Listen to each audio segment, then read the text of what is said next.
దోపిడీ ఇసుక మాఫియా చర్యలను మాజీ మంత్రి సోమిరెడ్డి చంద్రమోహన్ రెడ్డి ప్రోత్సహిస్తున్నారని వైసీపీ జిల్లా అధ్యక్షులు మాజీ మంత్రి కాకాని గోవర్ధన్ రెడ్డి సంచలన వ్యాఖ్యలు చేశారు.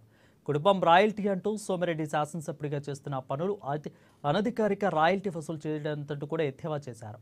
ఇక సర్వేపల్లి నియోజకవర్గ పరిధిలో లేఅవుట్ వేసుకోవాలన్నా, మైనింగ్ చేయాలన్నా, మరి ఇతర వ్యాపారాలు చేయాలన్నా సోమిరెడ్డికి అనధికారిక రుసుము చెల్లించాల్సిందంటూ తీవ్ర ఆరోపణలు చేశారు.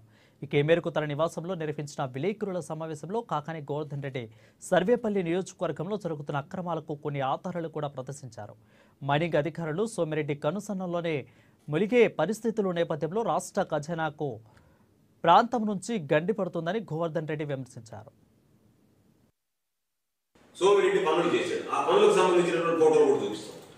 ఇరిగేషన్ వర్క్ స్టార్ట్ కాకుండా ఆయన పనులు చేసినటువంటి ఫోటోలు అక్కడ చూడండి, డేట్ చూడండి. ఆ డేట్కి ఇరిగేషన్ పనులు ప్రారంభంగా టెండర్లు ఫైనలైజ్ కాలేదు. టెండర్లు ఫైనలైజ్ కాకుండానే పెట్టి మొక్కుబడిగా ఏ రోజు జరిగింది? 2/11/24. నేను చూపించిన ఫోటోలన్నీ నవంబర్ నెలాఖరు ఫోటోలు. మీకంటే తూతు మొక్కుబడిగా నేను చేసేసాను. నెక్స్ట్ ఫోటో చూపించు. ఆ పక్కన మీరు చూస్తే అది తీసి దాంట్లో వేసేసి వెళ్ళిపోయినారట.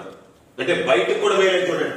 ఆ పక్కన ఉన్నటువంటి తీసి దాని లోపల నెట్టేసేసిపోయినారు అంతే, ఒడ్డులో ఉన్నటువంటి. నెక్స్ట్ ఫోటో చూస్తే ఇవన్నీ పనులు చేస్తా ఉన్నటువంటి ఫోటోలు. కాబట్టి ఇరిగేషన్కి సంబంధించి ఏ స్థాయిలో దోచుకున్నాడు వివరాలు, తేదీలతో సహా, గూగుల్ మ్యాప్తో సహా ఉన్నటువంటి వివరాలు. ఇరిగేషన్ పనుల్లో కోట్ల రూపాయలు ఏ విధంగా దోపిడీ గురైందంటే పనులు ఎప్పుడు ప్రారంభించారు?